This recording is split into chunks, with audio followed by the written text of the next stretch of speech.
you have to consider we have multiple patents on our technologies, but there are two main families. We have our pin technologies, the TruLayer technology, our way to fix the suction exactly. The reason why, as you can see here, you can try it. This is a 3 kgs of mold. It's pretty. And this is the first layer, printed and washed because we want to show what our technology can achieve. So this is the first layer, the shape of the platform, and this is simply. Oh, this is the platform. Exactly. We show without processing because we want to show exactly what you can do with our technology. So from insane cross sections and weights like this one to this is one of my favorite parts, where also we are becoming disruptive right now because clearly. So here again, this is one family of technologies where our HPS, our hybrid system, really wins is on insane speed, throughput, but also quality. That's crazy. These connectors, we have a customer is printing almost 1,000 connectors per week. Yeah.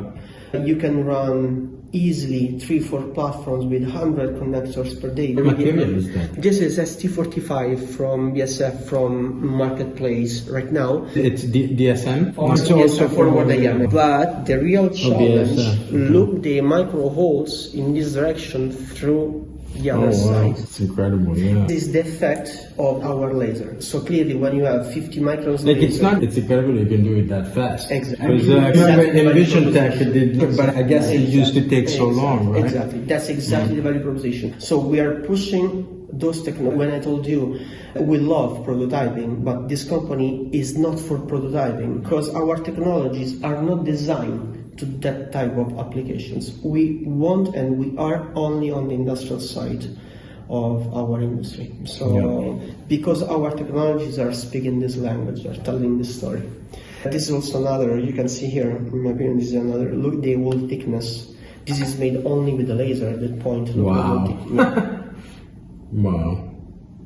That's unbelievable, yeah. So flatness of this surface here, the reason why today we can inject parts is... But could people do this part in injection molding in some way? No. So which is very valuable is because these parts can be 3D printed only. Only? Yeah. But if you had to make it in injection molding, you would have to make separate parts, a lot of separate parts. But everything you see on the table right now is simply printed with the same machine and the same technology. Yeah, that's also maybe we can show also the micro stent that we printed. Our technology is disruptive from this application because we can jump from 3 kgs of mold to micro stent is on the shelf, yes, and you will see something really unique.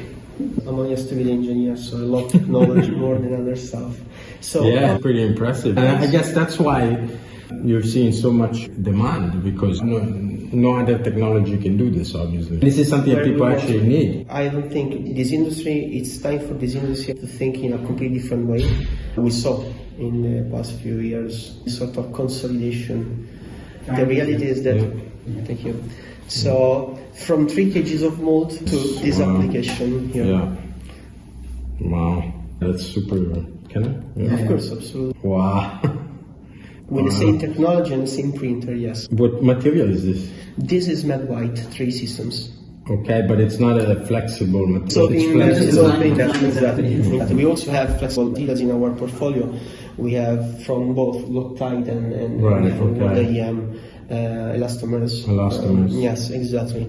But again, can you get high precision on elastomers as well? I will show you some good application. There's something really unbelievable also, and also in this case, it's not organic shape, but it will be also in this case a massive impressive block. Really. Massive block. Wow, cool.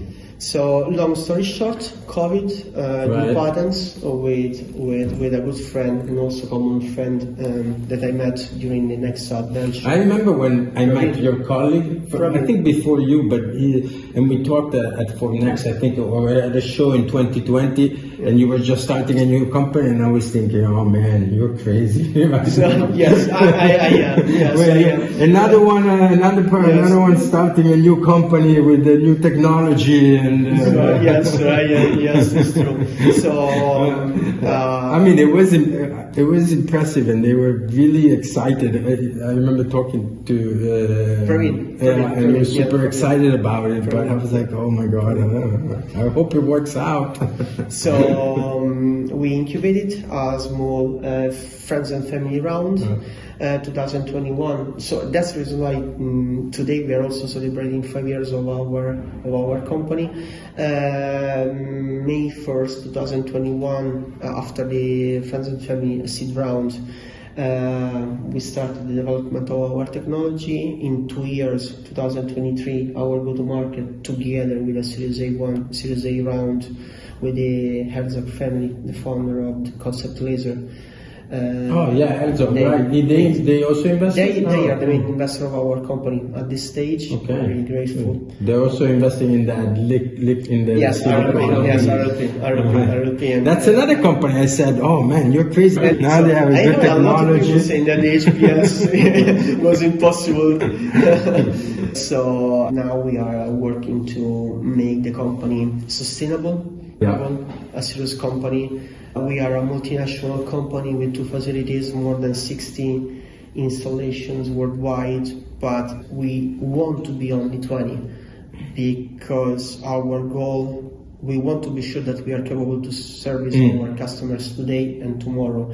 I would say it's easy to raise money, spend money without a clear vision. What we are doing is slightly different. We want to be, it's an old-fashioned company.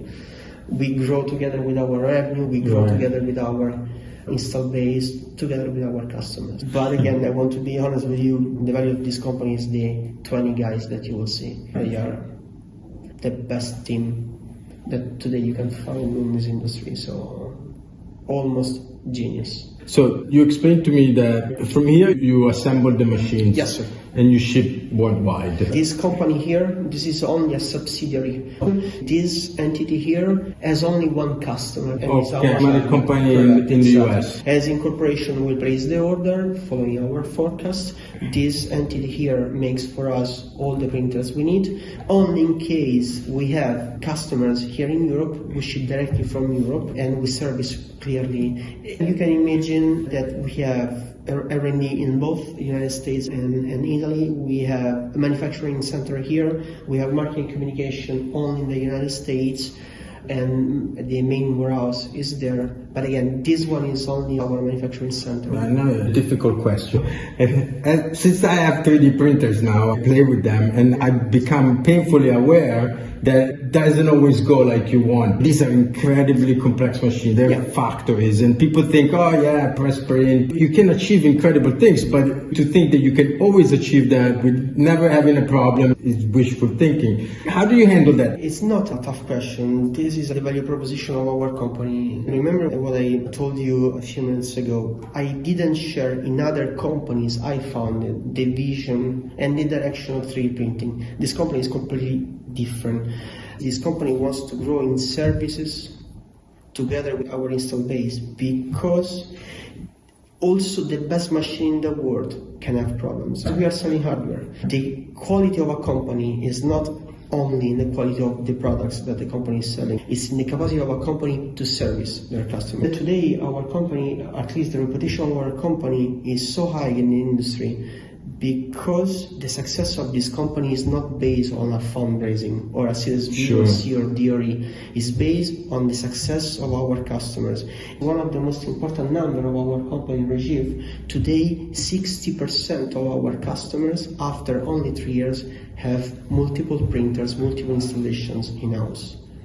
That's extremely important because it means that not only our products are really industrial high quality products, but also means that we are capable to service our customers in the right way and make their business successful.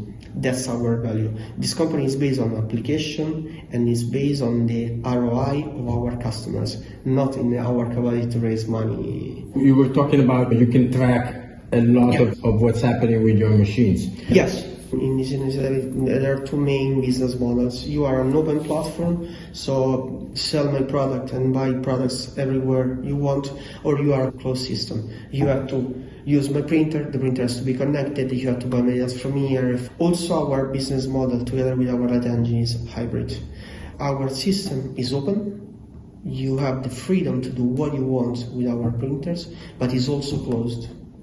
You run our materials, you run our profiles, and you will get our expectation in terms of quality. From the other side, our system can also be connected or not.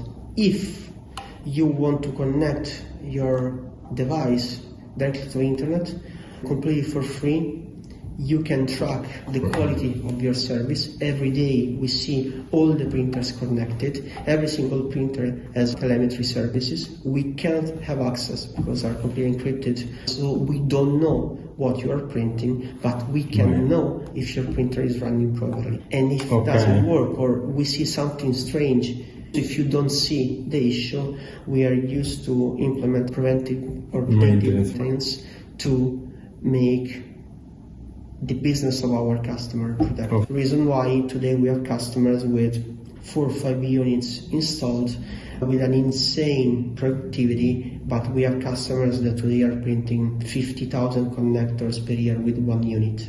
And they don't have to get the materials from you. If they use our profiles and our characterization, they will buy materials from us, the best conditions on the market. But again, they can do what they want. If they want to run our materials and our profiles, fantastic. But they also have the freedom, because we think that the adoption in this industry has to pass through the freedom of our customers to invent new applications. Your growth strategy and your plans for future growth are based on the fact that these companies that are producing 50,000 parts on one machine will produce millions of parts, or more customers producing relatively low batch? I want to be honest with you, I don't see any kind of value, at least for now, maybe in the future, I don't see any kind of value for a 3D printer to make 1 million parts, always the same part. There are much better technologies and much more faster and convenient technologies. But maybe not a million of these. Yes, if but you need there's to make a million. We are partners of this industry for 20 years and more. This industry, the combination of what the technology cannot do and the reality is not matching for 20 years. There are tons of applications where you don't need to produce million parts, where you have to produce 1,000 parts, 10,000 parts. For all those applications, aftermarket, spare parts, fashion, customized products. During AMAG this year, together with Toyota, we launched the application of customized panels for trucks. It's not true that everything is produced in this world in million parts. Our technology is trying to answer the low volume market. This is our goal. So no, I don't think this world will use a 3D printer to make 10 million parts, because there are better technologies. Right.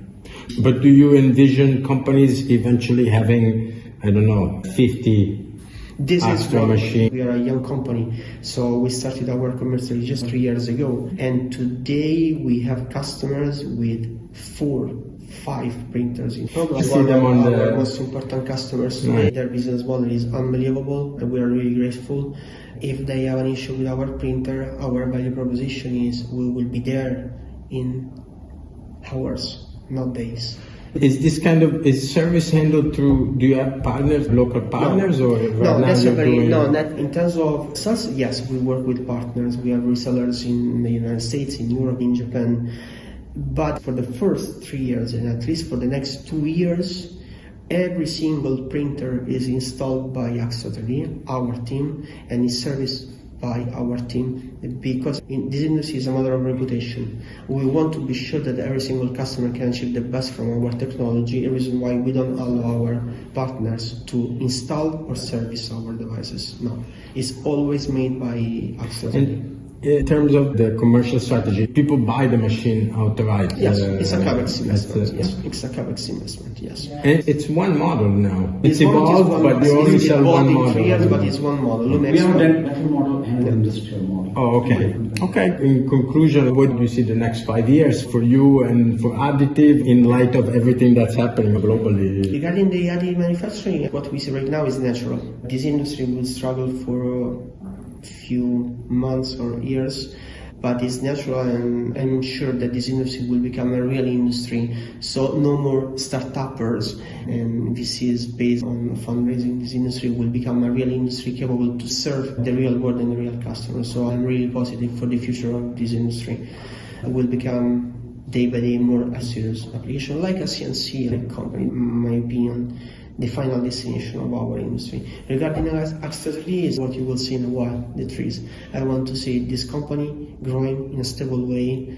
I want to see the success of this team because they have the right to have success. It's fair for all the hard work they are doing for their own success. All of them are partners of this industry, and I would say that I want to see one of the top 3 photopolymer company in the industry in the next 5 years. So that's my goal for Axtra.